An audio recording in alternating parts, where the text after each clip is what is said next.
Եթերում Սուրենքյունն է, որի նպատակը արդարության բացահայտումն է, որովհետև լավ է արդար գործի ծառա լինել, քան անարդարի տեր։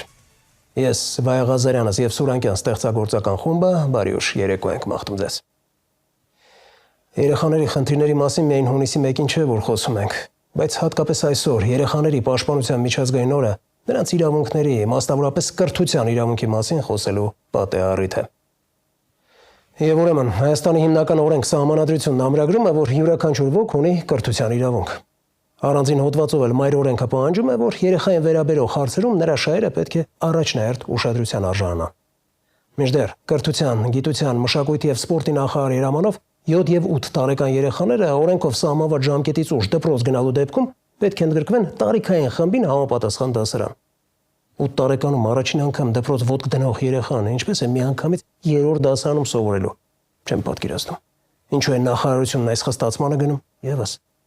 Կարծում եմ տեղին կլիներ, որ կրթության պատասխանատուները այս կոշտ քաղաքականության ու հարցին կացնային լուծում տալու փոխարեն նախ ուսումնասիրեն եւ բարձեն երեխաների ուշ դպրոց հաճախելու պատճառը։ Գնանք նախարարի հրամանով նախատեսված մեկ այլ փոփոխության հետքերով։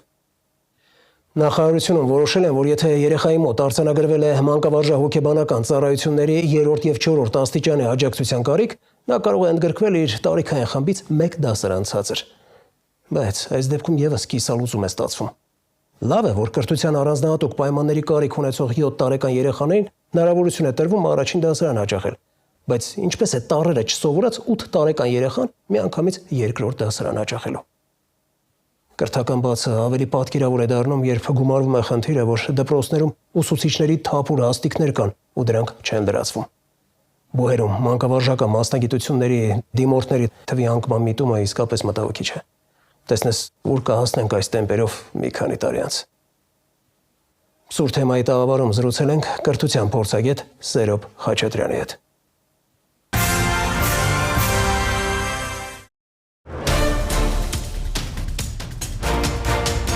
Բոլոր այն երեխաները, որոնց 6 տարին լրանում է տվյալ տարվա ընթացքում, պիտի դպրոց ընդունվեն։ Երեխան պիտի խաղա, տանը պիտի մնա, անկախ նրանից հատուկ կարիքներն է թե ոչ։ 6 տարեկանից ավելի մեծ է, պիտի նստի իր տարիքին համապատասխան դասարանում։ Բացարձական հիմն են։ Մենք գործ ունենք ստեղծագործական ոլորտի հետ։ Աբսուրդի ժանրից է։ Նույն տրամաբանությամբ ես առաջարկում եմ, որպեսզի երեխաներին ծնողները տանեն դպրոց 15 տարեկանից եւ միանգամից 10-րդ դասարան։ Ես իմ երեխայի հետ հաճախելու եմ ու նստելու եմ հենց առաջի դասարանում։ Սա նպաստում է, ուղիղ պետք է ասել, անգրագիտության տարածմանը։ 2025-2026 ուսումնական տարվանից սկսած օրենքով սահմանված ժամկետից ուշ դպրոց հաճախելու պարագայում երեխան պետք է ընդունվի իր տարիքային խմբին համապատասխան դասարան, 7 տարեկանը 2-րդ, 8 տարեկանը 3-րդ դասարան։ Արդյոք կա նման փոփոխության անհրաժեշտություն եւ ինչ հետևանքներ այն կարող է ունենալ։ Մենք Հայաստանում ունենք 2 կարգի ծնողներ, որոնք իրենց երեխաներին 1 տարի ուշ են ուղարկում դպրոց։ Առաջինը այն ծնողներն են, որոնք մտածում են, որ 6 տարեկան երեխան փոքր է եւ իրեն պետք է 1 տարի ուշ ուղարկել, այդ խորհրդային մտածողությամբ, եւ երկրորդը այն ծնողներն են, որոնք մտածում են, որ հաջորդ տարի դպրոցում ավելի լավ դասվար կա եւ պետք է հաջորդ տարի ուղարկել, որպեսզի ավելի լավ դասվարի մոտ սովորի, այսինքն ծնողների մի խումբը այդքան մտահոգ չի կրթությամբ, բայց մյուս խումբը հակառակ այնքան մտահոգ է, որ երեխայի 1 տարին զոհաբերում է, որ լավ դասվարի մոտ ընկնի։ Հիմա իհարկե այս կանոնակարգումը կարծում եմ բերելու է նրան, որ երեխաները հիմնականում գնալու են 6 տարեկանում, որովհետև եթե իրենք փորձեն ուշացնել 1 տարի, ապա այն ինչ իրենց սպասվում է բացարձակապես ձեռնտու չէ։ Երեխան միանգամից նստելու է 2-րդ դասարան եւ բնականաբար չեմ կարծում, որ ստանալու է համապատասխան աջակցություն, որպեսզի հասցնի։ Կրթության, գիտության, մշակույթի եւ սպորտի նախարարությունը շրջանառության մեջ է դրել նախարարի հրամանի մի նախագիծ, որի համաձայն, եթե երեխայի մոտ արձանագրվել է մանկավարժահոգեբանական ծառայությունների 3-րդ եւ 4-րդ աստիճանի աջակցության կարիք, երեխան կարող է ընդգրկվել իր տարիքային խմբից 1 դասարան ցածր, օրինակ 8 տարեկանը 2-րդ դասարանում։ Այս դեպքում խնդիրներ չեն առաջանա։ Սա նոր փոփոխությունն է, որը դրվել էր մի քանի օր առաջ հանրային քննարկման։ Բնականաբար այդ նախորդ որոշման այսպես ասած, հետ է կապված, որովհետև կարող են լինել երեխաներ, որոնք ունեն կրթության առանձնահատուկ պայմաններ եւ իրենք 6 տարեկանում պատրաստ չլինեն դպրոց գալու, հետեւաբար այս քայլով նախարարությունը ասում է, որ նմանատիպ երեխաների պարագայում թույլատրելի կլինի, որ իրենք 1 տարի ուշ գան, բայց սկսեն, այսպես ասած, առաջին դասարանից կամ 1 դասարան ցածր։ Սա է, որը կարծում եմ էլի կարևոր որոշում է։ Առավելապես գյուղերում բնակվող բարձր դասարաններում սովորողները դպրոց չեն հաճախում, թեև 12-ամյա կրթությունը պարտադիր է։ Որոնք են հիմնական պատճառները եւ ինչպես շտկել խնդիրը։ Մենք այսօր եւ մարզերում, եւ Երևանում, եւ տարբեր քաղաքներում ունենք լրջագույն խնդիր ավագ դպրոցների հետ։ Մեծ թվով երեխաներ դպրոց չեն գնում։ Մեծ թվով երեխաներ աշխատում են դասերի ժամանակ սրճարաններում, սուպերմարկետներում եւ վաստակում են բավական մեծ գումար։ Եվ այստեղ խնդիրը այն է, որ մենք այդ երեխային, որը չի ուզում սովորել, զորով ուզում ենք բերել դպրոց, որտեղ ինքը արդեն սովորելու ցանկություն չունի։ Հետևաբար մենք հիմա ստիպված քողարկում ենք այս խնդիրը, ծածկադմփոց է արվում, բայց այն բավական լուրջ խնդիր է։ Մենք ունենք երեխաներ, որոնք գերեզմանափոր են աշխատում, ծաղիկ են վաճառում, հնարավոր բոլոր աշխատում։ Ունենք երեխաներ, որոնց գյուղում չկա ավագ դասարաններ եւ իրենք պետք է բավական ճանապարհ գնան դեպի մյուս գյուղ եւ որպես կանոն չեն գնում։ Ես կարծում եմ, որ մենք պետք է հետ վերադառնանք դեպի 9-ամյա պարտադիր կրթություն, որովհետեւ մենք նաեւ ինչ որ առումով անիմաստ ծախս ենք անում երեխաների համար, որոնք դպրոց չեն գնում, բայց պետությունը վճարում է այդ երեխաների համար։ Առկա խնդիրները վերլուծելով, արդյոք ճիշտ էր 12-ամյա միջնակարգ կրթության մոդելին անցումը։ Դեռևս 10 տարի առաջ, երբ այս որոշումը քննարկվում էր 12-ամյա պարտադիր կրթությունը,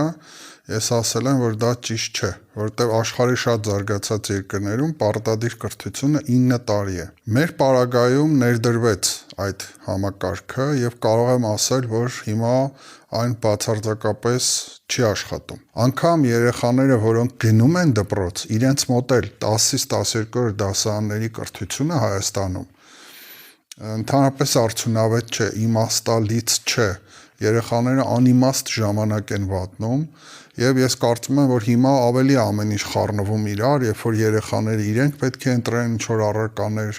այստեղ էլ դասագրքերի հետ կապված լուրջ խնդիրներ են առաջանում, այնպես որ կարծում եմ, որ ճիշտ կլինի, որ մենք վերադառնանք 9-ամյա պարտադիր կրթության։ Վերջերս մի հետազոտություն էր հրապարակվել PISA միջազգային ստուգատեսի շրջանակներում, որը ցույց էր տալիս, թե վերջին 20 տարում աշխարհի զարգացած երկրներում երեխաների գիտելիքները մաթեմատիկայից, բնագիտությունից եւ ընթերցանությունից ինչ դինամիկա են արձանագրել եւ պատկերը կարող եմ ասել, որ խայտառակ վատներ, կտրուկ անկում, այսինքն ունենք անգրագիտության կտրուկ աճ աշխարհով մեկ եւ ես վստահ եմ նաեւ դա ունենք Հայաստանում։ Տասնյակ դպրոցներում ուսուցիչների թափուր հաստիկներ կան, զուգահեռաբար բուհերում մանկավարժական մասնագիտությունների դիմորդների թվի անկում է նկատվում։ Ուսուցչի մասնագիտությունն այլևս գրավիչ չէ, ինչպես շտկել իրավիճակը։ Խնդրի մեղմացմանը նպաստեցին Արցախից բռնի կերպով տեղահանված մարդիկ, որոնք եկան Հայաստան եւ նրանց մեջ կար մոտ 1500 ուսուցիչ եւ այդ ուսուցիչներից շատերը, գրեթե կեսը հիմա աշխատում են Հայաստանի դպրոցներում։ Այդ իմաստով մենք մի փոքր մեղմեցինք ուսուցիչների պակասի խնդիրը եւ կարելի է ասել, որ առաջիկա մի քանի տարիներում շատ սուր չի լինելու, բայց հաշվի առնելով այն հանգամանքը, որ այսօր մանկավարժական բուհերում սովորում են շատ փոքրաթիվ ուսանողներ, եւ դա էլ դեռ չափանիշ չի։ Եթե մարդը սովորում է մանկավարժական համալսարանում, դա դեռ չի նշանակում, որ ինքը ուզում է ուսուցիչ դառնալ։ Նրանց մի զգալի մասը ուզում է դիպլոմ ունենալ։ Տեսեք, հիմա մենք այդտեղ կրթաթոշակ ենք նշանակել 80,000 դրամ։ Եվ բավական աճ կա մագիստրատուրայում հատկապես։ Հիմա բայց ես չգիտեմ, այդ մագիստրատուրա գնացողները ուսուցիչ դառնալու համար են գնացել, թե կրթաթոշակի, որտեվ ամսական 80,000 կրթաթոշակ ստանալը դա համարյա հավասար է ուսուցչի 1 դրույքով աշխատավարձին։ Կարծում եմ, որ առաջիկա երևի մի 5 տարի հետո շատ սրվելու է այս խնդիրը։ Ուսուցիչների կամավոր ատեստավորման համակարգը ինչ արդյունք է տվել եւ արդյոք կրթության որակը բարելավվել է։ Հաշվի առնելով, որ արդեն 5 տարի գործում է, ժամանակն է, որ նախարարությունը հետազոտություն անցկացնի, որտեղ մենք արդեն ունենք ուսուցիչներ, որոնք 5 տարի է ստանում են 260-ից 300,000 դրամ աշխատավարձ կամավոր ատեստավորման համար, եւ պետք է հասկանալ այս 5 տարում այդ ուսուցիչները ինչ արդյունքներ են տվել։ Իմ կարծիքը հետեւյալն է. ուսուցչի աշխատանքը այնքան համալիր աշխատանք է, որ միայն առարկայի իմացությամբ կրթության որակի շեշտակի աճ չի լինելու, աճել չի լինելու, որովհետև եթե դուք խոսեք այդ ուսուցիչների հետ, իրենց մեծ մասը ասում է, որ մենք մոտարապես նույն որակով ենք դասավանդում, ինչ մինչև ատեստավորումը, այնպես չէ, որ նախկինում էս գումար չէին տալիս, դրա համար մենք Նյուտոնի օրենքները սխալ էինք բացատրում կամ վատ էինք բացատրում, հիմա սկսեցինք նորմալ բացատրել, չէ, որովհետև լավ ուսուցիչը դա ըստ գիտության 150 հատկանիշ է մոտարապես առանձնացված լավ ուսուցչի։ Առարկայի իմացությունը այդ 150-ից մեկն է։ Հիմա եթե այդ մի հատկանիշի համար մենք շեշտակի բարձրացնում ենք աշխատավարձը, դա այն մնացած 149 հատկանիշները չի բարելավում ավտոմատ ձևով։ Մաքսիմում այո, ուսուցչի առարկական իմացությունը լավ է, բայց դա բավարար չէ։ Դրա համար ես առայժմ չեմ տեսնում, որ դա ինչ-որ կրթության որակի էական ազդեցություն կունենա, բայց կարծում եմ ժամանակն է, մանավանդ արդեն 6000 ուսուցիչներ կան, կամավոր ատեստացիան հաղթարած, հետազոտել եւ տեսնել օրինակ այդ ուսուցիչները ինչ արդյունք են տվել իրենց դասարաններում։ Խեղված ճակատագրեր էջի նախորդ տեսանյութի պատրաստման ընթացքում մտածում ենք, թե ինչպես ներկայացնել Սուրենավան գյուղում բնակվող հարազատ եղբայրների Նորայրի ու Արտակի փորձություններով լի կյանքի պատմությունը, որպեսզի մի կողմից հեռուստադիտողը լիարժեք պատկերացնի, թե ինչ օգնության կարիք ունեն, մյուս կողմից գիտակցի, որ եղբայրները իրոք արժանի են բարեկեցության։ Փաստորեն հաջողել ենք,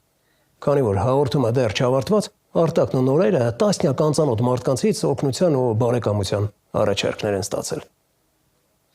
Կյանքի դաժան հարվածներից թևաթափ եղած եղբայրները դեռ ոչ վաղ անցյալում վստահ էին, թե իրենց գոյության մասին փաստում են միայն անձնագրերը,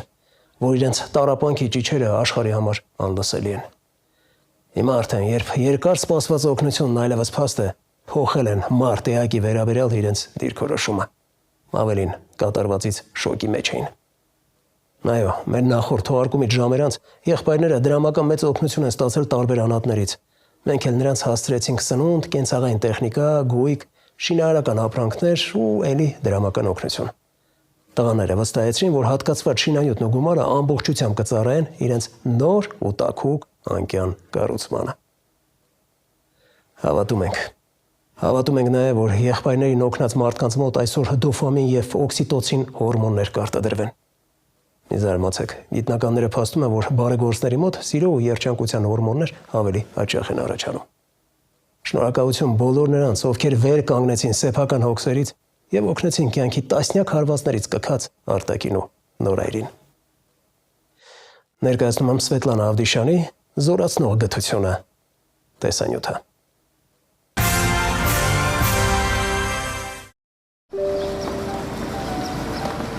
Թեև ճանապարհը երկար էր, բայց մեր գործընկերների հետ սիրով անցանք այն։ Կրկին Սուրենավանում ենք աջակցելու եւ Հարությունյան ընտանիքին փոխանցելու մեր սերն ու ջերմությունը։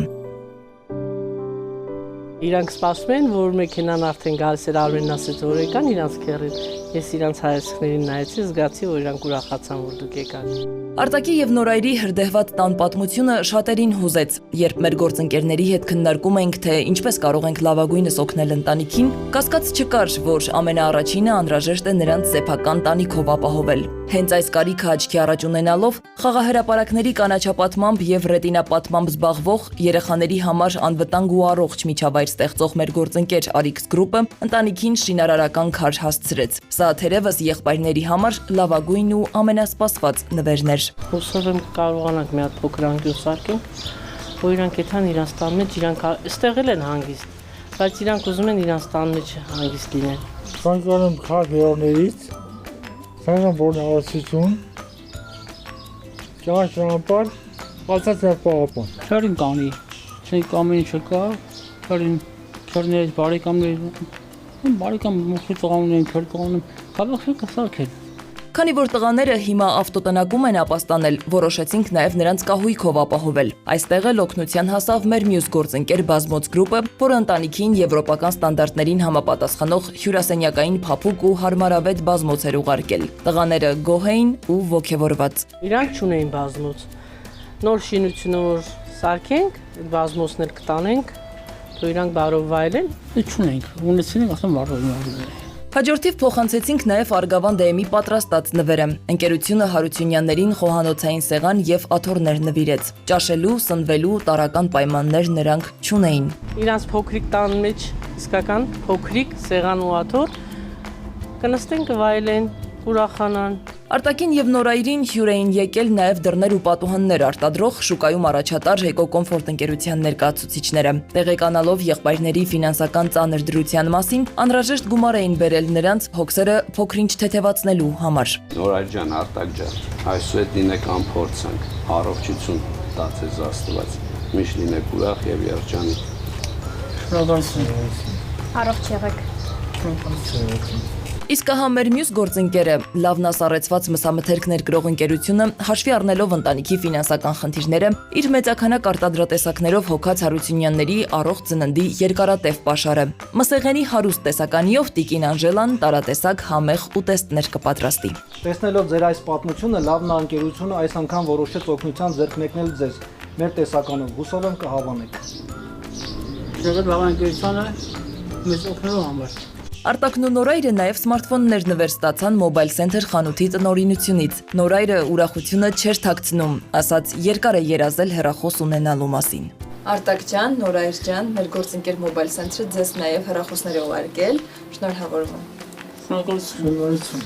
Էջմիածնի PC Electronics խանութների ցանցն էլ ընտանիքին աերոգրիլ նվիրեց։ Խոհանոցային տեխնիկան հատկապես տիկին Անժելայի պատրաստելու հոգսը կթեթևացնի։ Իլա բանա։ Անժելա բանկը իբր մենք կուտենք։ Անժելը կպատրաստի, մենք կուտենք, ես համեղ կպատրաստեմ, իրանք էլ կուտեն։ Այն հայտարարը քիչցի։ Կա մարդիկ բուսակերին են, դրանց բան չունեմ ասել։ Ասել մի սիրում ենք։ Բնական բաղադրիչներով պատրաստված քիմքը շոյող բարձրորակ պահածոների, մուրաբաների եւ կոմպոտների տեսականիով էլ տպավորեց Իջևանի գինու կոնյակի գործարանը, որն արտադրությունն իրականացնում է էկոլոգիապես մաքուր պայմաններում, հոգալով թե համի, թե որակի մասին։ Շատ շնորհակալ ենք հովանավորներից, ինչ բերել եք։ Իմ էմոցիաները իրանց էմոցիաներից էր կախված։ Իրանք շատ ուրախացան, զգում էի իրանց հայացքից։ Առողջ ծննդի հարցն էլ շտապեց հոգալ Արզնի հոլդինգի ղեկավարությունը։ Թարմ ու բարձրորակ մթերք ուղարկելուց զատ ընտանիքին աջակցել էր նաև ֆինանսապես։ Իր հոգատարությամբ ու աջակցությամբ առանձնացավ նաև Sunfood ընկերությունը, որն ուղարկել էր իր համեղ ու օգտակար արտադրատեսակներից։ Big Life ապրանքանիշն էլ մրգային տարբեր համերի բարձրորակ ու առողջարար դիետիկ յոգուրտներ էր պատրաստել ընտանիքի համար։ Շատ շնորհակալություն։ Բարեգործության համար։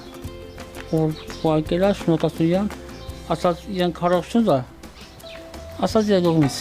Չենք մոռացել նաև համեղ Անուշեղենի եւ քաղցրավենիքի մասին։ Այստեղ էլ մեզ օգնության հասավ Տավուր Սվիտ ընկերությունը։ Քաղցրահամ սննդի պաշարն ամբողջությամբ լրացրեց Ռուսկի բիսկվիտ ընկերությունը, որն ահռելի քանակությամբ քաղցրավենիք էր ուղարկել Հարությունյաններին։ Իրանց բավական ժամանակ երիք այդ։ Շնորհակալ բոլորից։ Ձեզ շնորհակալից եմ,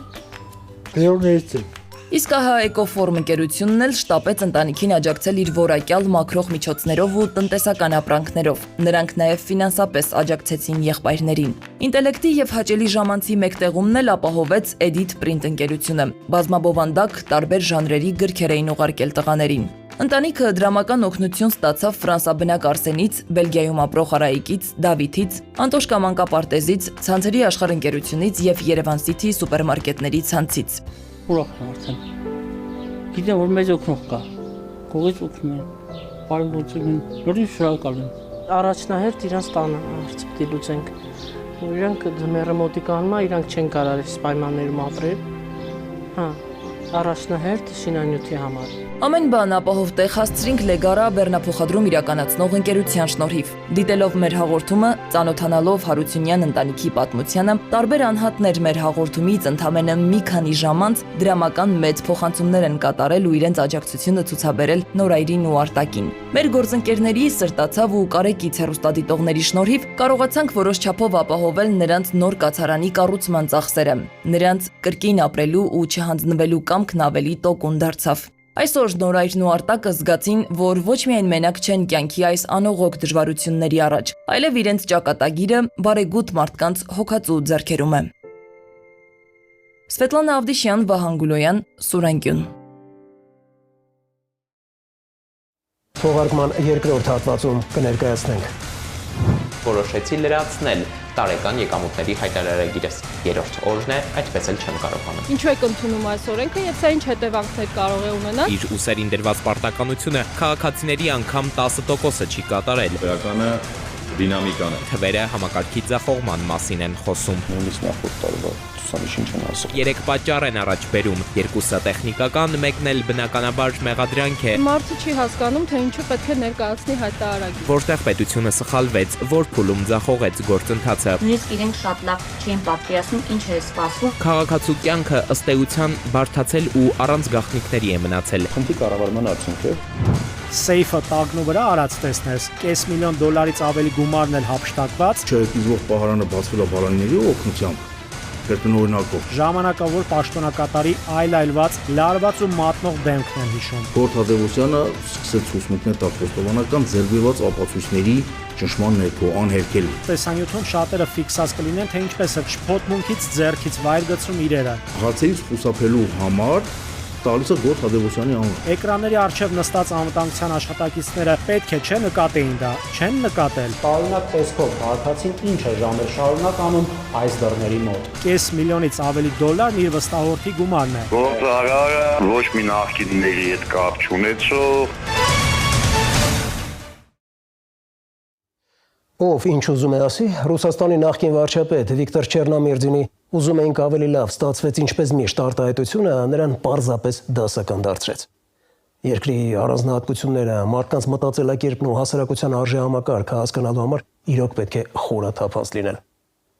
Ու թեև ինչպես արդեն ասացի, դիպուկ բնորոշման հեղինակը Ռուսաստանի վարչապետն էր, սակայն այդ արտահայտությունը ամբողջությամբ կիրառել է նաև մեր պարագայում։ Նկատի ունեմ հայտարարագրերի գործընթացի հետ կապված աժիոտաժը։ Հատկապես վերջին տարիներին հնարատավոր մի պրակտիկա է կիրառվում։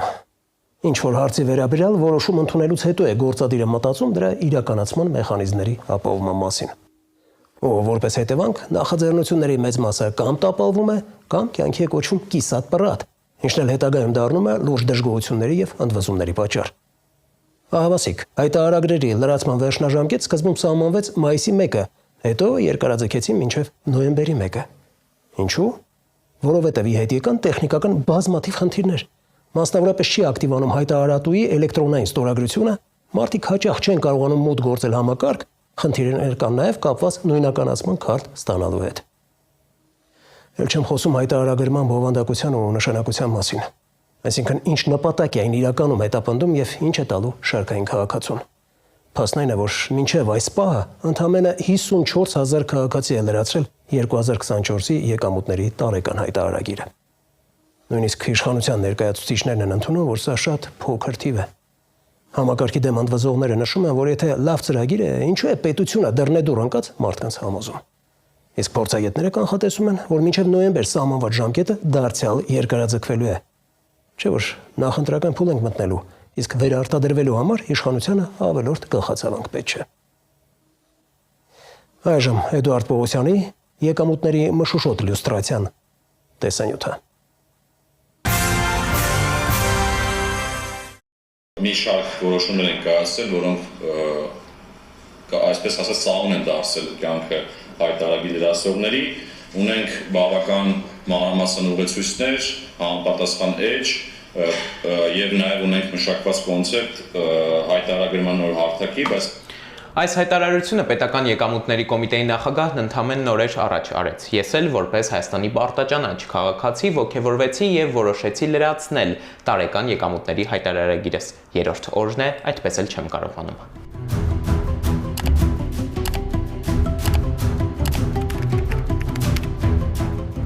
750,000-ից ավելի գրանցված աշխատող կա Հայաստանում, նրանցից միայն 54,000-ն է նախորդ տարվա ֆինանսական միջոցների տվյալները պետեկամուտների կոմիտե ներկայացրել։ Այսինքն պարզ հաշվարկով կես տարում իր ուսերին դրված պարտականությունը քաղաքացիների անգամ 10%-ը չի կատարել, թեպետ օրինակ պետնախագահը հարցին այլ դիտանկյունից է նայում։ Իրականը դինամիկան է, ասենք երբ որ նայում ենք օրինակ թե յուրաքանչյուր շաբաթ քանի քաղաքացի է հայտարարագիր դրացնում, իրականում բավական տենց հետաքրքիր դինամիկա կա ու դրական դինամիկա կա։ Փորձագիտական համայնքում ճիշտ հակառակ կարծիքներն են, պնդում են թվերը համակարգի ձախողման մասին են խոսում։ Ռեսպոնդենտ իրող իրավիճակը հենց նույն թվերը ինքնին վկայում են, որ նույնիսկ նախորդ տարվա ցուցանիշին չեն ասել, որովհետև նախորդ տարի պետք է լրացնեին միայն կազմակերպությունների սեփականատերերը եւ որոշակի կրիտերիաներ կար փոխհարություն ստացած եւ տրամադրված անձինք, որոնց նախորդ տարվա ցուցանիշը, եթե չեմ սխալվում, 60,000 անձ էր լրացրել մայիսի 1-ի դրությամբ։ Մենք արդեն ավարտում ենք մայիսը, բայց նույնիսկ նախորդ տարվա ցուցանիշին չենք ասել։ Այս թիվը, որը մենք հաշվարկում ենք, այս թվի մեջ մտնում են անձինք, ովքեր որ արդեն 3-4 տարի որպես պետական պաշտոնյաներ կամ հանրային ծառայողներ, հա, քաղաքական գործիչներ արդեն իսկ ներկայացնում են։ Ու բնականաբար քաղաքական գործիչների հետ փոխկապակցված անձինք նույնպես հայտարարագիր են ներկայացնում, այսինքն այս թվի մեջ մի շատ զգայուն տեղ ունի նաև այն անձինք, ովքեր որ պարտավորված են։ Այն, որ այս պահին հայտարարագրվածների թիվը փոքր է, խորհրդարանում նաև իշխանական падգամավորներն են խոստովանել։ Հիմնական 3 պատճառ են առաջ բերում, երկուսը տեխնիկական, մեկն էլ բնականաբար մեղադրանք է ընդդիմության ուղղությամբ, դեմոտիվացրել են մարդկանց։ Հիմնական պատճառն այն է, որ մարդը չի հասկանում, թե ինչու պետք է ներկայացնի հայտարարագիր։ Ընդդիմության գործն այստեղ կարելի է հանել, որտեղ ընդդիմությունը նույնիսկ օրենքի քննարկման ժամանակ խորհրդարանում չի եղել, որպեսզի մի բան էլ վախեցնի, նույնիսկ մեկը մի հարց չի բարձրացրել, թե ինչու եք ընդունում այս օրենքը եւ սա ինչ հետևանքներ կարող է ունենալ։ Հայտարարագիր լրացրած 54,000 քաղաքացիներից նկատենք նաեւ ավելի քան 23,000-ը սոցիալական կրեդիտ է հետ ստացել, այսինքն պետությանն ասել են ինչ ու ինչքան են ունեցել, կրթական ու առողջապահական ծախսերի համար պետությունը հետ է վերադարձրել համապատասխանաբար 50 ու 100,000-ականները, ինչպես խոստացել էր։ Հստակ թվեր հունվարի 1-ից մինչև ապրիլի 28-ը 4 ամսում հայտարարագիր 12271 քաղաքացի էր փող հետ ստացել։ Դրանից հետո մեկ ամսվա ընթացքում թիվը միանգամից ավելացել է 7000-ով, այսինքն գրեթե կիսով չափ 4 ամիսների տվյալի համեմատ։ Այո, մոտիվացիան եղել է 50-ից 100,000-ական դրամներ փոխհատուցումը ստանալը, որը որ շատերի համար իհարկե դրական է։ Քաղաքացիները զանգում հարցնում էին ոչ թե նրա մասին, թե ինչպես լրացնել հայտարարագիրը, այլ հարցնում էին մենք ինչպես ստանանք այդ սոցիալական կրեդիտը։ Բարեփոխման համար պետք չի պարտադրել։ Մի կողմից մարդը ասում է դուք հայտարարեք, որ ես ձեզ օգնեմ, հաջորդ կողմից ամենասոցիալապես խոցելի խավին կեսաթոշակառուներին 500,000-ից ավելի եւ 80,000-ից ավելի սոցիալական նպաստ ստացողներին ասում ենք ձեզ չենք կարողանալու գումար վճարենք։ Այնուամենայնիվ, որտեղ պետությունը սխալվեց, որ փուլում ձախողեց գործընթացը, փորձագետի, աուդիտորների պալատի նախագահի ու նախկին падգամավորի պատասխանը միանգամից է ու մեկը ամենասկզբից։ Իշխանությունը արդեն իսկ ձախողում էր պետական քաղաքականությունը, տնտեսական քաղաքականությունը, հարկային քաղաքականությունը, երբ որ այսպիսի նախագծեր էր ներդնում։ Երևս երբ ազգային ժողովում օրենքը ընդունվեց, ես հիշում եմ, որ ազգային ժողովում քննարկում չիրականացվեց։ Ներսում այդ պահին միայն իշխանություն էր, բնականաբար նույնիսկ իրենք շատ լավ չէին պատկերացնում ինչ է սպասվում, ինչ համակարգ է։ Փորձեցին արագ օրենքը ընդունել, միայն նրա համար, որպեսզի ասեն մենք օրենքը ընդունեցինք, այսինքն կատարեցինք մեր գործը։ Մարդիկ այդ օրենքի մասին իմացան միայն այն պահից սկսած, երբ սկսվեց հետ հաշվարկը հայտարարագրերի լրացման։ Նույնականացման քարտերի պակասի մասին արդեն երևի անիմաստ է խոսելը, որը հայտարարագրման համակարգ մուտք գործելու համար չունի այլընտրանք, բայց սուրանգյունը մի նոր, ինչպես իշխանականներն են ձևակերպում, տեխնիկական խնդիր է բացահայտում։ Հիշենք, էլեկտրոնային ստորագրության ակտիվացման համար կառավարությունը համակարգի գործարկումից անմիջապես հետո բոլորիս սկսեց ուղղորդել բջջային կապի օպերատորների գրասենյակ։ Երևի թե մոռացել են նշել, թվային ստորագրություն կարող եք ունենալ, եթե հեռախոսի ֆիզիկական քարտ ունեք, իսկ եթե հեռախոսը չունի համապատասխան հնարավորություն եւ քարտն ինքն էլ իր հերթին էլեկտրոնային է, իսիմ դեռ տանը մնացեք։ Փնթի կառավարման արդյունք է, կառավարիչը պետք է գնահատի դրա տեխնիկական հնարավորությունը, այսինքն քո ցանկությունը գործողության մեջ դնելու համար։ Ունես բավարար ռեսուրս, թե չունես։ Հիմա ակնհայտ է, որ չունեն այդ բավարար ռեսուրսները, այսինքն նրանք միայն տեխնիկական հարցերից ելնելով արդեն իսկ պետք է որոշմանը չգային։ Անցնող ամիսների ընթացքում շատ խոսվեց նաև միջազգային պրակտիկայի մասին, մեզ համեմատեցին ամերիկացիների, եվրոպացիների հետ, դե նրանք էլ են հայտարարագիր լրացնում, ինչով ենք նրանցից պակաս, եթե չհաշվենք մեր ու նրանց աշխատավարձերի, հետո էլ ապրելակերպի տարբերությունները, որոնք այնքան էլ աննշան չնչին չեն։ Նրանք ասում են, եթե դուք ստացել եք պայմանականորեն $10,000 եկամուտ տարեկան կտրվածքով, բայց ձեր ծախսերը կազմել են $15,000, ունեք $5,000 հավելյալ խնդիր, պետությունը ձեզ կաջակցի։ Հայտարարագիրը ներկայացրեք կամավոր, որpիսի մենք տեսնենք, այո, դուք ազնիվ եք, այո, ձեր աշխատավարձը կամ եկամուտը չի բավարարել, որpիսի արժանապատիվ ապրեք, տարբերությունը պետությունը ձեզ կփոխհատուցի։ Հայաստանը չի ապահովում դա։ Հայաստանը հակառակ ասում է, ձեր եկամուտները բերեք ես հարկեմ, ինչ չի տարբերում դուք ձեր ծախսերը կհասցնեք, թե չէ։ Հենց նույն եվրոպական երկրներում, ԱՄՆ-ում այս համակարգ քաղաքացիները չեն դրացնում, դա արդեն ինքնաշխատ կերպով է։ Քաղաքացու կյանքը ըստ էության բարդացել ու առանց գաղտնիքների է մնացել։ Ահա այն արդյունքը, որ գոնե մինչև հիմա հասցրել ենք գրանցել։ Այո, նաև առանց գաղտնիքների մեր ամենափակ բանկային գաղտնիքն է բացվել արդեն անգամ 3-րդ անձանց համար։ Իրական Հայաստանում էլ բանկային գաղտնիք չկա ու այստեղ ուշադրությունը սևեռենք հանրային քաղաքական խոսույթում վերջերս տարածված մի մտքի վրա, որի մասին չգրեցին, չխոսեցին։ Մի պարզ օրինակ, հիշենք Արցախից բռնի տեղահանված մեր հայրենակիցներին մինչև այժմ տրամադրվող հայտնի սոցաջակցությունը 40 գումարած 10,000-ը։ Կառավարությունը որոշել էր կրճատել եւ գումարի չափը եւ այն ստացող քաղաքացիների թիվը։ Հիմնավորումներ հնչեցին, արցախցիներ կան, մեծ եկամուտներ ունեն, ինչու պիտի սոցաջակցության շահառու լինեն։ Տեսնեց կառավարությունում, որտեղից էին իմացել։ Ինչ է մնում Պեկին, որ դա ինքնաշխատ կերպով իրականացնի, այսինքն քաղաքացին այլևս չմտնի եւ ձեռքով հատիկ չլրացնի իր տվյալները։ Հայտարարագրման ժամկետը մի անգամ երկարաձգվեց մինչև նոյեմբեր, այդ ամիս կամ դրանից հետո ինչ կլինի, ինչ կունենանք։ Մասնագետներն առավելապես պնդում են, որ իշխանությունները կգնան կրկնակի հետաձգման։ Իշխանությունը կարծում եմ կգնա մինչև նոյեմբեր փնտրտուքներով զբաղվելու, թե ինչպիսի հիմնավորում ներկայացնի, որ նոյեմբերի 1-ը դեռևս արդարացված չի։ Հիմա իրանք այդ փնտրտուքների մեջ են, բայց մենք նաև իրանց մյուս կողմից դրել ենք այնպիսի կաղապարների մեջ, որ չեն կարող անոմասն այսինչ պատճառաբանությամբ ենք հետաձգում, այսինքն ցանկացած պարագայում հենց հետաձգում կամ չեղարկումը տեղի ունեցավ, իրենց գիտակցության մեջ մնում է, որ դա հասարակության աշխատանքի արդյունքն է։ Ինքս հիմա ես առայժմ չեմ լրացնում, չեմ հորդորում իմ մերձակաշրջապատին, ընկերներին, բարեկամներին լրացնել, քանի որ ՊԵԿ-ը անընդհատ մենք տեսնում ենք, որ փոփոխություններ եւ որոշումներ է մտցնում։ Իդեպ մասնագետներն այս ընթացքում նաև նկատել են, որ բազում քաղաքացիներ միջազգային բանկային քարտեր են պատվիրում, որոնց արդեն ոչ մեր ՊԵԿ-ը, ոչ էլ կենտրոնական բանկը հասանելիություն չեն կարող ունենալ։ Էլի գալիս ենք այն եզրահանգման, որ եթե մարդիկ ցանկանում են թաքցնել, իրական եկամուտները կարող են թաքցնել։ Բայց ինչպես կոռուպցիայի դեմն այս տարբերակով առնել, այս ճակատում էլ պարտություն կամ լավ գոնե ոչ ցանկալի իրական արդյունք, իսկ պատասխան գտնվեց 5-10,000 դրամ տուգանվելուց հետո հայտարարագիր չլրացնելու դեպքում ճաղերից այն կողմ են գնալու մեր քաղաքացիները քրեական օրենսգրքի 444-րդ հոդվածով։ Մեր մասնագետների դիտարկմամբ նման խնդիր չի առաջանում, վերջնական պատասխան ճիշտ կլինի ակնկալել համապատասխան մարմինից։ Տխուր է, բարդ են, անշուշտ բարդ են մեր օրերը։ Էդուարդ Պողոսյան, Զորհեբ Քարամյան, Սուրանգյուն։ Հետխորհրդային Ռուսաստանի վարչապետերից մեկի արտահայտությունը քիչ առաջ հիշատակեցինք։ Ներկայացվող թեման պատրաստելիս ակամա հիշեցի Խորհրդային Միության գլխավոր դատախազներից մեկի խոսքը։ Ռոման Ռուդենկոն ասում էր. «Կարևորը քննչական գործողությունների ընթացքում դուրս չգանք ինքներս մեզ վրա»։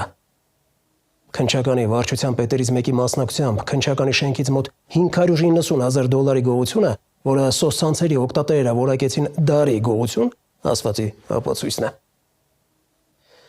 Երիցս ճիշտ էր ամենայն հայոց բանաստեղծը. «Հեյ ագահ մարդ, հեյ անգոհ մարդ, միտքդ երկար, կյանքդ կարճ»։ Եթե չի դավաճանում հիշողությունս, քննիչների աշխատավարձը վերջին տարիների ընթացքում պարբերաբար բարձրացվել է։ Փաստորեն աշխատավարձի ավելացմանը զուգահեռ ագահ մարդկանց ախորժակը ավելի է մեծանում ու այն հագեցնելու համար պատրաստ են գնալ անգամ ամենաստոր քայլերի։ Բայց քննչական կոմիտեի 5-րդ վարչության պետ Գոր Թաթևոսյանի ախորժակը թողնենք մի կողմ։ Անդրադառնանք քննչականի պատերից ներս տիրող ամենաթողությանը։ Նախ երևի տեղյակ եք, որ Չարաբաստիկ այդ գումարի գլխին սև ամպեր էին կուտակվել նաև 2024-ի դեկտեմբերին։ Այն ժամանակ էլ է փորձարվել գողանալ մոտ $600,000։ Իսկ դա նշանակում է, որ քննչականում պետք է համարժեք եզրահանգումներ անեին, ու այդ գումարը ի պահ հանձնեին համապատասխան հաստատություններին, ինչը ի դեպ ամրագրված է օրենքով։ Բայց ոչ, գումարը հանգրվանել է նույն սեյֆում։ Երկրորդ, գողը քննչական կոմիտեի տնտեսական հանցագործությունների եւ մաքսանենգությունների քննության գլխավոր վարչության շենք է մոտ գործել քննիչի կեղծ անցագրով ու այնտեղ մնացել մոտ 16 ժամ։ Այսինքն անվրդով լուսացրել է շենքում, հանգիստ հափշտակել գումարը, իսկ առավոտյան նույն անցագրով էլ հեռացել է։ Այդուհանդերձ հանուն արդարության պետք է մի փաստ արձանագրեմ։ Թեև այս գողությունը դարձավ իրավապահ երկու կառույցների հակակոռուպցիոն եւ քննչական կոմիտեների միջև կռվախնձոր, որովհետեւ նրանցից յուրաքանչյուրը ձգտում էր դարի գողության բացահայտումը իրեն վերագրել, իսկ դա հատկապես կարևոր էր քննչականի համար, որպեսզի ճակատից սրբեր խայտառակության խարանը, սակայն մեր տեղեկություններով քննչական կոմիտեի քննիչներից մեկը նկատել է պայուսակով հանցագործին, հետևել, հետո հարց է ուղղել նրան, թե ինչ գործ ուներ քննչականի շենքում։ Կասկածյալն էլ, որպեսզի քննիչի անհարմար հարցերին չպատասխանի, ասել է, թե ձեր ղեկավար կազմից շատերին եմ ճանաչում, այդ թվում Գոր Թաթևոսյանին, այսինքն գողությունը կազմակերպողին։ Հետևաբար, այո, քննչականը կարող է ասել, որ իրենց մոտից հանցագործը աննկատ չի հեռացել, բայց ահա մյուս հարցերում, ինչպես նկատեցիք, գլուխ գովալու տեղ չունեն։ Ներկայացնում եմ Նայիրի Մուրադյանի, թե գողը տնից է, եզը երթիկից կհանի տեսանյութը։ Քննչական կոմիտեի դեղատան 3 հասցեի մասնաշենքի 6-րդ հարկում մեռելային լռությունը։ Պետը ներսում փակված է, ոչ մեկի հետ շփվելու ցանկություն չունի, առավել եւս լրագրողների։ 613 սենյակն է, միջանցքով անցնողների աչքը հանկարծ չընկնի Գոր Թադևոսյանի դռանը փակցված անվանատախտակի վրա։ Միանգամից տնտեսական հանցագործությունների եւ մաքսանենգությունների քննության գլխավոր վարչության պետի ժամանակավոր պաշտոնակատարի այլայլված, լարված ու մատնող դեմքն են հիշում։ Ուղղակի փորձում էր իրեն այնպես պահել, կարծես ոչինչ չի եղել։ Գոր Թադևոսյանի դրսևորած վարքագիծը, թե հենց նաեւ այդ անհագստության առումով դեռևս ոչ ոք չէր ասում հանցակցի վերաբերյալ կամ կատարված հանցանքի մանրամասների վերաբերյալ։ Գոր Թադևոսյանը սկսեց հուսմունքներ տալ խոստովանական ձեռքբերված ապացույցների ճնշման ներքո անհերքելի։ Մանրակրկիտ պլանավորել ու կազմակերպել են հանցագործության կատարումը, ընդհանուր մինչև, ասենք, քննիչի աշխատասենյակ ապօրինի մոտ գործող անձի կերպարանափոխությունը նաև ժամանակակից միջոցներով նկատի ունեմ ռետինե դիմակ կրելով։ Փողի սեյֆից երևի թե 1 մետրից քիչ ավելի հեռավորության վրա նստած աշխատակիցներն էլ չէին պատկերացնի։ Սենյակից դուրս գաս ու վերադառնաս, սեյֆը տակնու վրա արած տեսնես, $500,000-ից ավելի գումարն էլ հափշտակված։ Բացանալ որը մտել է դրան ցույց տակ սեյֆը որտեղ է։ Այնտեղ աբերված է եղել, ասում ինքը բանալին ունեցել է կրկնօրինակ։ Չերկիզվող պահարանը բացվել է բալանիների օգնությամբ, կրկնօրինակով, մեխանիկական եղանակով վնասել են փականները հետո։ Հակակոռուպցիոն կոմիտեի տարածած տեսանյութում շատերը ֆիքսած կլինեն, թե ինչպես է վերելակից դուրս եկող գողոնով տղամարդը անցակետի մոտ թերևս շփոթմունքից ձեռքից վայր գցում իրերը։ Այդ թվում հատուկ տարան բնական կարիքների համար, որը քննչական էր տարել, որպեսզի սանհանգույցից չօգտվի ու իր հետևից հետքեր չթողնի։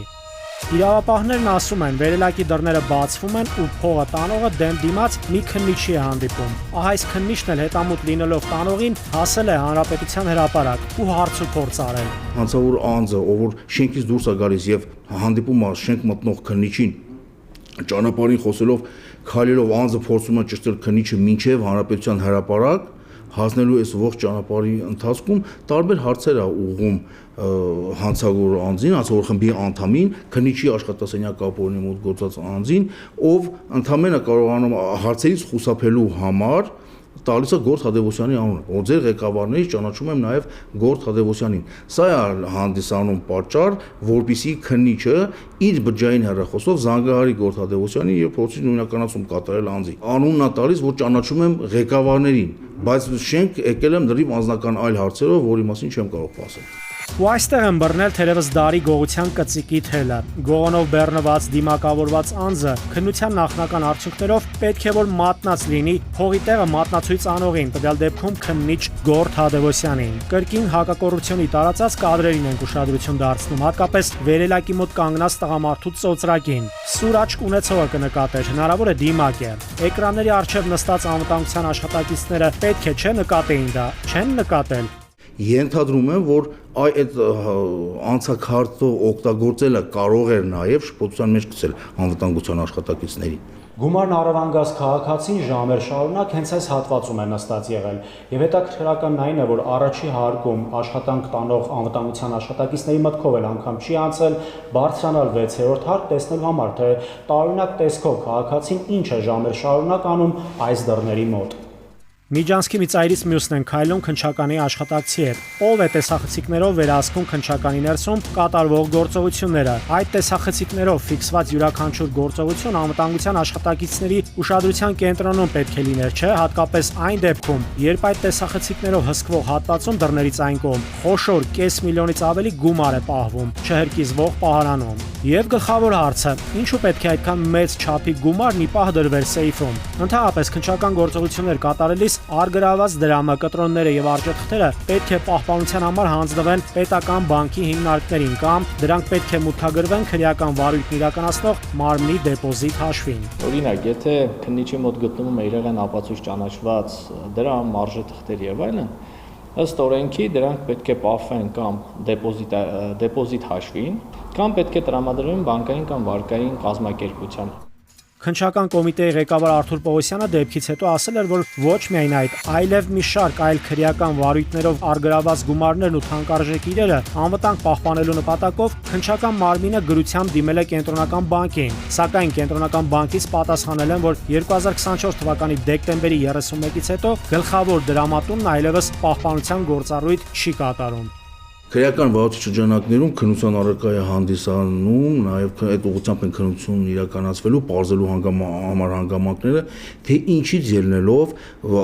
իրեղենը քրեական վարույթով իրեղենապացույց ճանաչված 590,000 դոլար գումարը Հայաստանի Հանրապետության կենտրոնական բանկի կամ մասնավոր այլ բանկերի պահպանությանը չի հանձնվել։ Ուժային կառույցների պետական իրավական համակարգի աշխատողներից շատերին դուր չի եկել նաև քննչական կոմիտեի ղեկավարի հայտարարությունը, թե իրենց աշխատակիցն է բացահայտել գողությունը։ Այս անձի բացահայտումը հիմնականում այն, որ ձեռնարկվել են միաժամանակ եւ համաժամանակ ապացողական ու այլ վալութային գործողություններ քննչական խմբում ընդգրկված անձանց կողմից միաժամանակյա երկու կառույցների օպերատիվ ծառայությունները աշխատել են ուժերի գերլարումով։ Եվ ընդհանրապես փաստաբանական համայնքը մի արատավոր երևույթի ևս փորձում է անդրադառնալ։ Ինչ սովորություն է դարձել քննչական մարմինների համար քննչական գործողությունների խուզարկությունների ժամանակ ինչ-որ մեկի տանը գրասենյակում թանկարժեք իր գումար տեսնել, որը կարող է եւ գործի հետ ընդհանրապես կապ չունենալ եւ արգրավել։ Տեսավ գումար վերցնում է։ Ընդ որում վերցնելուց ես դեմ չեմ, որ վերցնի։ Այստեղ մեկ այլ խնդիր կա, որ օրենսդիրը թույլ է տալիս խուզարկություն իրականացնելու դեպքում վերցնել ինչ-որ գումար, եթե դա կարող է վերաբերել տվյալ քրեական գործին, որպես իրեղեն ապացույց կամ այլ ապացողական նշանակություն ունենալ կամ ենթադրաբար այլ հանցագործության հետ կապ ունենալ։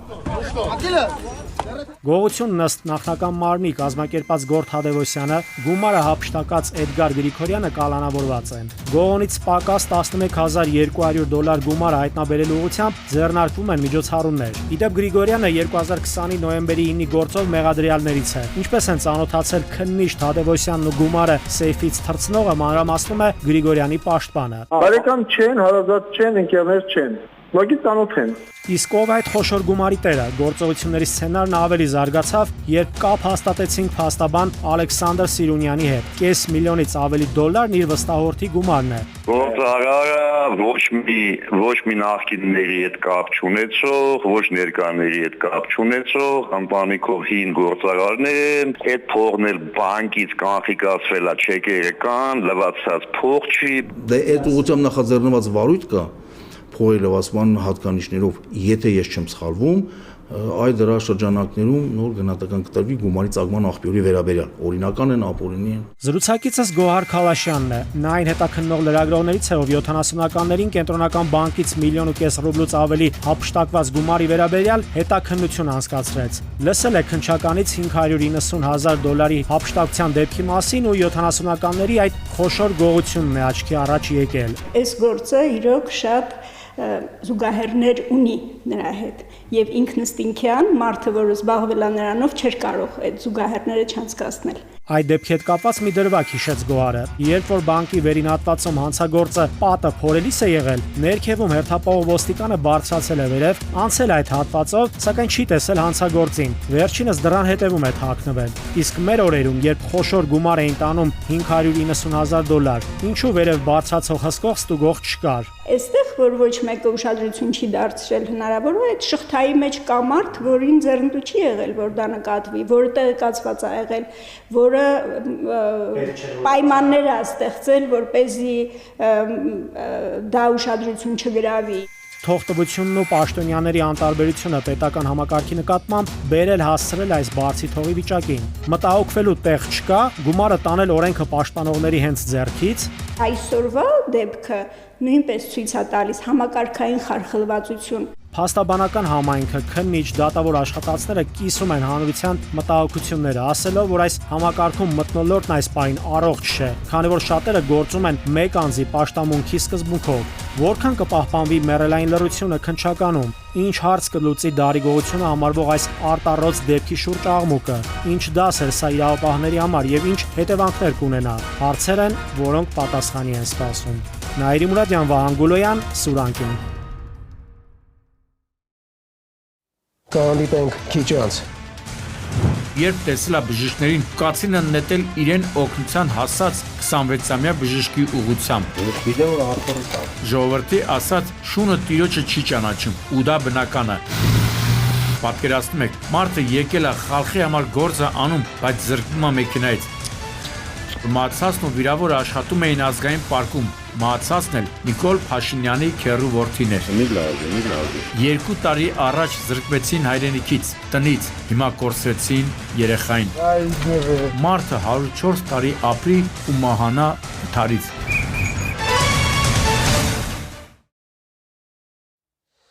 Արդեն քանիցս համոզվել ենք, որ բժշկի մասնագիտությունը բավականին ռիսկային է, առավել ևս եթե շտապօգնության բժիշկ ես։ Կանչով գնում ես ու չգիտես, թե ինչ կամ ով է քեզ սպասում։ Մինչդեռ քեզ կարող է սպասել ալկոհոլի ազդեցության տակ գտնվող մի պատուհաս, որին բացարձակ չի ուզում, որ սպիտակ խալաթով մարդը եկել է, որպեսզի կանխի լակածի տխուր հետևանքները։ Մայրաքաղաքի Արարատյան փողոցի տներից մեկում օրերս տեղի ունեցածը միայն երջանիկ պատահականությամբ ողբերգական ավարտ չի ունեցել։ Հարբած քաղաքացուն օգնության ասած 26-ամյա բժիշկը նրանից ոչ թե շնորհակալություն է լսել, այլ հայոյանք, որին հետևել է կացնի նետումը բժշկի ուղղությամբ։ Երիտասարդ բժիշկը մի կերպ է խոսանավել, ու եթե ոչ թե 26, այլ ասենք 60 տարեկան լիներ, գուցե չխուսափեր կացնի հարվածից։ Սա առաջին դեպքը չէ, երբ շտապօգնության բժիշկը ենթարկվում է հարձակման։ Միայն մենք վերջին 1 տարում նման 3 դեպք ենք ներկայացրել, ինչը նշանակում է, որ շտապօգնության ծառայության իրավասուները պետք է համապատասխան հետևություններ անեն, ասենք կարողանան տարբերակել ռիսկային կանչերը եւ անհրաժեշտության դեպքում շտապօգնության խմբին ուղեկցող նշանակեն։ Այսպես կոչված թիկնազորի վարձատրության համար գումար միանշանակ կգտնվի։ Օրինակ, եթե տեղյակ չեք, ասեմ, որ եթե ցանկանում եք շտապօգնության մեքենայով տեղափոխվել ձեր նախընտրած հիվանդանոց, պետք է 10,000 դրամ վճարեք։ Այդ գումարներից կարելի է միջոցներ հատկացնել բժիշկներին ուղեկցող անձնակազմի վարձատրության համար։ Այլապես, եթե այսպես շարունակվի, շտապօգնության ծառայությունում բժիշկ չի մնա։ Թեև այստեղ էլ կա մեդալի հակառակ կողմը։ Ասենք նախաինֆարկտային վիճակում գտնվող հիվանդին փրկելու համար հարազատները շտապօգնություն են զանգահարում։ Հավանաբար տեղյակ եք, որ նման դեպքերում ժամանակը շարժվում է ոչ թե ժամերով, այլ րոպեներով կամ վայրկյաններով։ Դե հիմա պատկերացրեք, որ շտապօգնության բրիգադը ասում է ուշացումով ու հիվանդի կյանքը փրկել չի հաջողվում։ Նման պատմությունները եղել են ու էլի ավարտվել են օգնության ասած բժիշկների նկատմամբ բռնության կիրառմամբ։ Կարծնեք, իսկ այս դեպքում ով է իրավացի։ Չեմ կարող ասել, բայց հստակ է մի բան. բժիշկը մեղավոր չէ։ Հարցի հասցեատերը շտապօգնության ծառայության կազմակերպիչներն են։ Անցած օրի քրեական քրոնիկոնը արտակարգ պատառներն ու ավտովթարները Գագիկ Շամշյանի, որ սպիտակ խալաթը չկարմարի, տեսանյութում։ Այն մարդ, ով ինչ ուզում ասի, բայց մեր օրերում շտաբօգնության բժիշկը նույնացվում է մահապարտի հետ։ Չես իմանում, թե ինչ է քեզ սպասվում հերթական կանչին մեկնելիս։ Դրա համար էլ շատերը նախընտրում են մի փոքր քիչ ստանալ, բայց ողջ մնալ։ Թեև նենց չի, որ շտաբօգնության բժիշկը եսիմ ինչ գումարներ է ստանում։ Հələ հետաքրքիր է, ես որ սենց շտաբօգնության ղեկավարությունը այս գործն էլա բիզնես դարձրել, ու եթե հիվանդը նախընտրում է իր ուզած հիվանդանոց տանեն, ու դրա համար 10,000 դրամ փող են վերցնում, այդ խեղճ բժիշկներին դրանից փող տալիս են, թե չէ։ Հարց է, որի պատասխանի հետևից դեռ կգնամ, մինչ այդ անդրադառնանք հերթական քյալակին, որ եկավ շտաբօգնության բժիշկների գլխին։ Խոսքը երկուշաբթի Մայրաքաղաքի Արարատյան փողոցի տներից մեկում կատարվածի մասին է։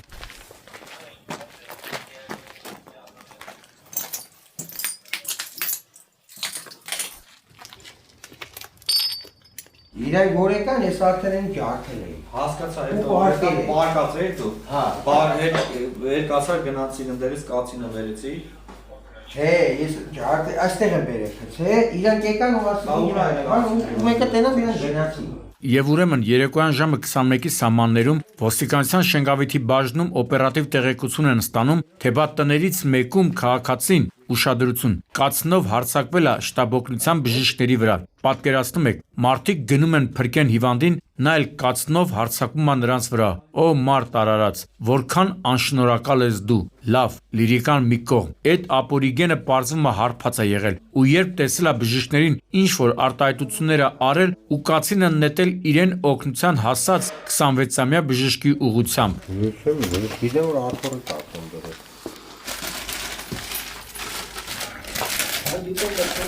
Էս էլ այդ բեսպրիդելշիկը, արի ու մի ասա, տո այ անշնորհակալ, խմել չգիտես, ինչի ես կոկոնը տաքացնում, արդեն հասկացաք, որ Շենգավիթի ոստիկանները վնասազերծել են նրան ու Շենգավիթի քննչական բաժնի քննիչի հետ բերել են դեպքի վայր, որպեսզի պատմի իր արկածների մասին, բայց դե մենակ դրա պատմածին ով է ուշադրություն դարձնում։ Իրավապանները աչքերն ու ականջերը կուլոկ սարքեցին ու տեսան, որ կոտրված է սանհանգույցի դուռը, ապակիները, իսկ կացինը դեպքի վայրում բացակայում է, բայց քննիչի բացատրական աշխատանքների շնորհիվ ապորիգենի հարազատը ներկայացրեց կացինն ու խոստովանեց, որ ինքն է դեպքի վայրից այն թռցրել։ Մի խոսքով պալատ համար 7, լրիվ գժանոց։ Մարդիկ, բժիշկներին մի կպեք։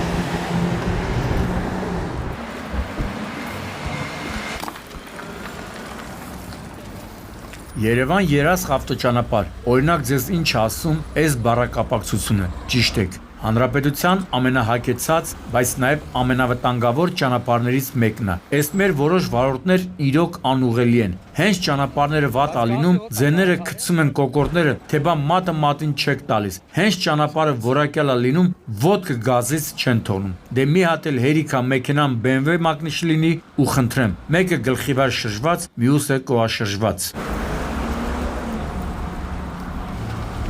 Քանի վիրավոր է։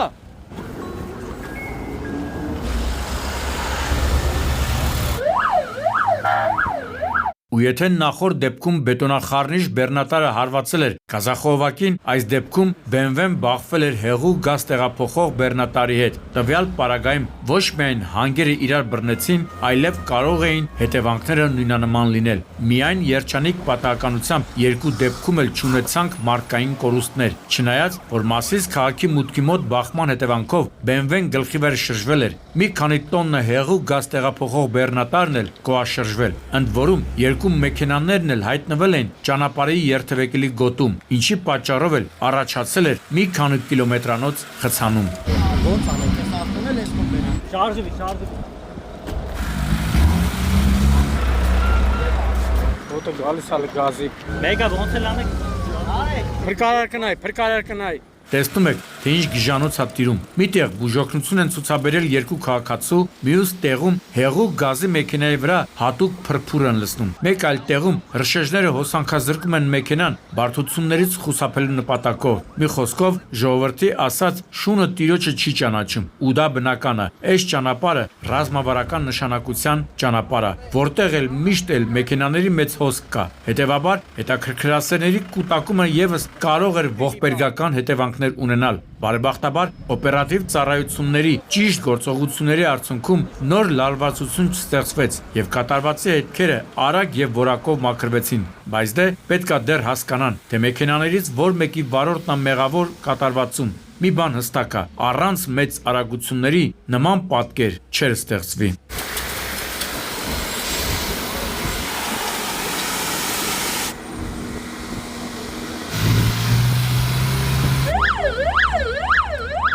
Վերջ, այսքանով առանց զոհերի դեպքերն ավարտվեցին։ Մի խնդրում եմ ստեղ նայեք։ Սենց պատկեր երբևէ տեսած կաք, եթե մոռանայի, որ գտնվում եմ Տավուշի մարզի Բերդ Նավուր ճանապարհին, կմտածեի, թե Հոլիվուդի ժողովուրդը ֆիլմ է նկարում ու հարցը, թե ինչ հանգամանքներում է այս Mercedes Sprinter-ը հայտնվել 07-ի վրա, այդքան արդիական չէր լինի, բայց ոչ, սա իրականություն է, ժողովուրդ ջան։ Իսկ Mercedes-ը հայտնվել է 07-ի վրա, որովհետև դուրս է եկել ճանապարհի երթևեկելի գոտուց, կոտրել ճանապարհին տեղադրված ցուցանակը, ապա առաջ ընթացել մոտ 2 մետր բարձրությունից բախվել բնակչի տան երկրորդ հարկի երկու պատուհանների արանքում եղած տուֆե պատին եւ ընկել նշված տան դիմաց կայանված 07-ի վրա։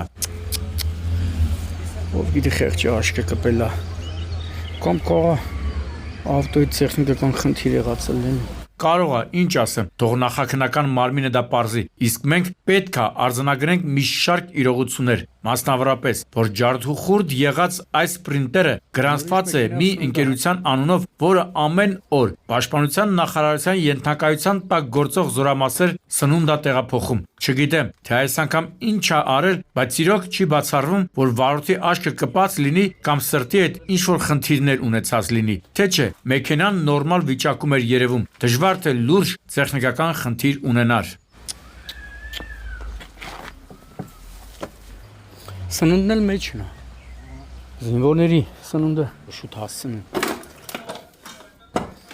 Շարունակենք փաստերի արձանագրումը։ Փաստ համար 3. Մահացողը եղել է Sprinter-ի վարորդը, ու նայելով մեքենայի խայտառակ վիճակին այլ բան ակնկալել դժվար էր։ Փաստ համար 4. 07-ը պատկանել է մեկին, ով այս տանը վերանորոգման աշխատանքներ է կատարել։ Պատկերացնում եք, մարդը եկել է խալխի համար գործը անում, բայց զրկվում է մեքենայից։ Հետաքրքիր է, այս հարցին ինչ իտոկ կտան, ով է ուստի մեքենայի ծախսերը հոգալու։ Տրամաբանությունը հուշում է, որ այն կազմակերպությունը, որի հաշվեկշռում գրանցված է Sprinter-ը, բայց դե մի բան է տրամաբանությունը, մեկ այլ բան իրողությունը։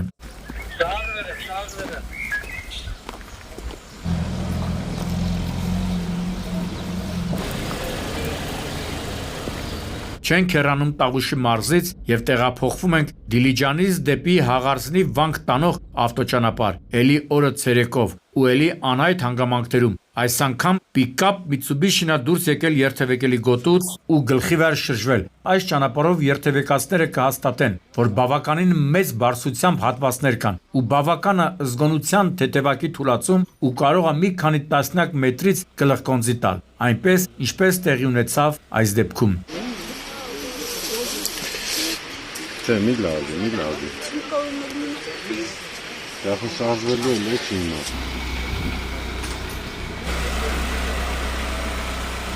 Թե ասա ինչ եմ անընդհատ մեջբերում ավտոյի տեխնիկական խնդիրը, երևի թե այն պատճառով, որ զոհ կա, իսկ մենք գիտենք, առաջնորդվում ենք մահացածի հետևից կամ լավ կամ ոչինչ սկզբունքով, բայց նաև չենք մոռանում կատարվածից դասեր քաղելու մասին, իսկ այս դեպքում պետք է արձանագրել, որ այս ճանապարհը թեև անցնողներին գեղագիտական հաճույք է պարգևում, նկատի ունեմ գեղեցիկ բնությունը, բայց նաև իր մեջ վտանգներ է պարունակում, նկատի ունեմ ռելիեֆն ու վարորդի զգոնության կարևորությունը։ Փորձի։ Ցածա, դեսնա։ Այդ Դավիթի զուրը դեսնա։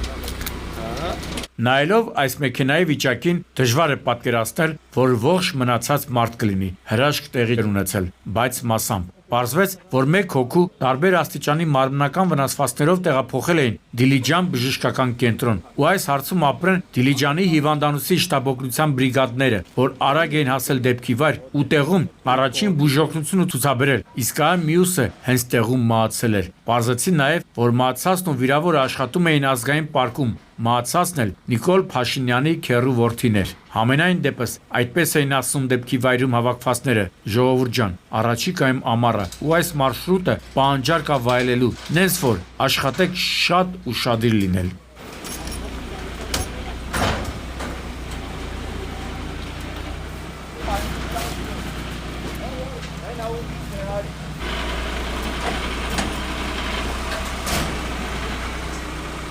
Այ մարդ, էսին զուլումա, այդ ականջակալները ինչ մոդայա, որ ընկավ էշ ջահելության մեջ, հա, հասկացանք, կարող ես կամ ֆորտով երաժշտություն լսել, կամ հեռախոսով շփվել մեկի հետ, առանց ձեռքերդ զբաղեցնելու ու էլի մի շարք առավելություններ, բայց այդ անտերը գլոբալ, շատ մեծ թերություն ունի, կտրվում ես աշխարհից ու կորցնում իրականության զգացումը, իսկ դա մեր օրերում հղիա ծանր հետևանքներով, այն, ինչ տեղի ունեցավ Արմավիրի մարզի Ջրառատ գյուղում ասվածի ապացույցն է։ Շողոր ջան մի վարքյան գնացքի կողմից ես կոմ։ Այս կադրերն ու քիչ առաջ ասածս բավարար են պատկերացնելու, թե ինչ սարսափելի պատահար է տեղի ունեցել րոպեներ առաջ։ Մի քանի անգամ արդեն առիթ ունեցել ենք ասելու, որ հերիք չի Հայաստանում գնացքներ են շահագործվում, նաև դժբախտ պատահարների կամ ավտովթարների մասնակից են դառնում։ Իրականում սակայն լավ է, որ գնացքներ են շահագործվում, տնտեսությունն է շնչում, բայց վատ է, որ դրանց անվտանգ շահագործման համար ոչ բոլոր պայմաններն են ապահովված։ Մի կողմից Հարավկովկասյան երկաթուղի ընկերությունը պիտի ապահովի վտանգավոր վայրերում շլագբաումների եւ այլ պաշտպանիչ միջոցների առկայություն, մյուս կողմից բնակչությունը գիտակցի, որ մեր երկրում եւս գնացքներ են գնում գալիս, հետեւաբար ռելսերի հատվածներում պետք է ուշադիր լինել, կամ որ ավելի ցանկալի է պետք չէ հայտնվեր ռելսերի վրա։ Այս առաջին հարվածը այստեղից ել է ոնց որ այս հեռախոսի դիատարն չէ։ Հողաթափը կլինի։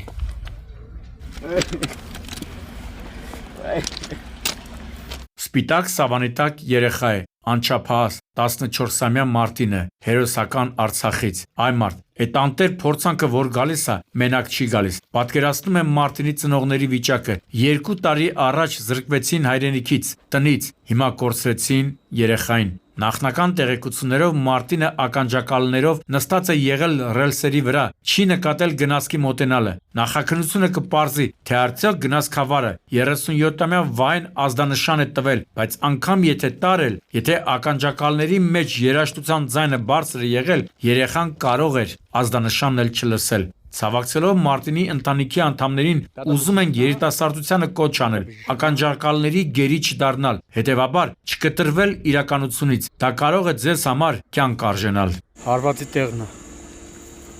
Ես էլ իր հեռախոսն է, հա։ Մի քիչ ենկով իրա ժողովրդից ոչ մեկ չմոտիկանա։ Եվ վերջում Զովունիում տեղի ունեցած խոշոր ավտովթարի մասին, որի ամենաուշագրավ դրվագը պարզվեց վթարից ժամեր անց, եւ ուրեմն օրը ցերեկով Եղվարդ Երևան ճանապարհին Զովունի գյուղի առաջին եւ 16-րդ փողոցների խաչմերուկում իրար են բախվում 2 Մերսեդես։ Դե գիտեք, խաչմերուկներում բախումները հաճախակի են ու պատճառներից մեկը իրար զիջելու մշակույթի բացակայությունն է։ Բախումն էլ այնքան ուժգին է լինում, որ տեսնում եք, թե ուր եւ ինչ վիճակում են հայտնվել մեքենաները։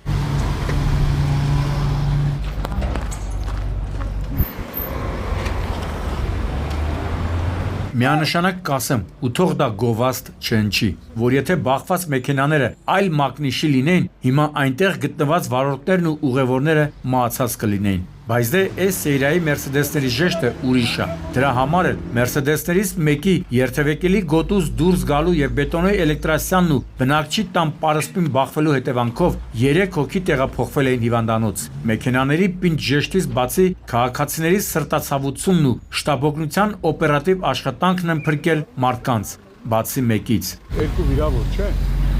3 գնացել են հիվանդանոց։